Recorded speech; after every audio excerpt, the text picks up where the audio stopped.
ఈరోజు చాలా మంది మార్పు చెందాము అని చాలా మంది అంటారు. అసలు మార్పు అంటే అర్థం ఏంటి? చూస్తే మతం మారడం కాదు, కులం మారడం కాదు, సంఘాలు మారడం కాదు.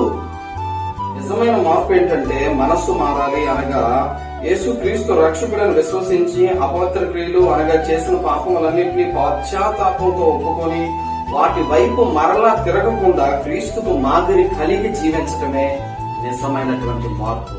ఈరోజు చాలా మంది ప్రభువును నమ్ముకుని బాప్తీసం తీసుకుని మరలా పాప బ్రతుకులోకి వెళ్ళిపోతున్నారు. తాగుడు మానటం లేదు, సిగరెట్లు మానటం లేదు, చుట్టలు మానటం లేదు, బీడీలు మానటం లేదు. మరి చూసినట్లయితే కైని గుట్కా పాన్ పరాకులు మానకుండా మారాం అంటున్నారు. కానీ ఏం కావాలి మీరు? ఈ మార్పు ఇదేనా మార్పు? ఎలా వెళ్తావు దేవుని రాజ్యానికి? నీవు మార్పు చెందకపోతే క్రీస్తు రాజ్యంలోనికి నీకు చోటు ఉండదు. క్రీస్తు రాజ్యంలోనికి నీవు ప్రవేశించలేవు.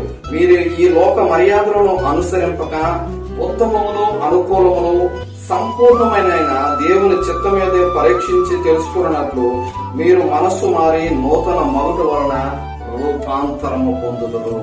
ఇది నిజమైన మార్పు. దేవునికి కావలసినటువంటి మార్పు నీది.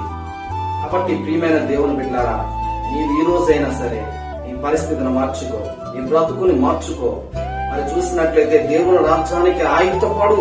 ఇదే మిక్కిలి అనుకూల సమయము. నేడే రక్షణ దినము. ఈ రోజైనా సరే రక్షణ పొందడానికి మారు మనస్సు పొందు, పశ్చాత్తాపడు, ఈ పాపాలన్నీ విడిచిపెట్టు, దేవుని రాజ్యాన్ని సమీపించు.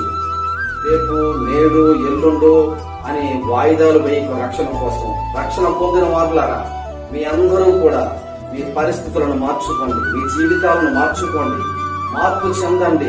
క్షణం మాత్రం చాలు యేసయ్య వచ్చి మరి ఎత్తబడే గుంపులో మీరున్నారో లేదో చూసుకోండి. కాబట్టి ప్రియమైన దేవుని బిడ్డ, ఈ రోజు నుంచి అయినా సరే మార్పు చెందు, దేవునికి నీవు అప్పగించు.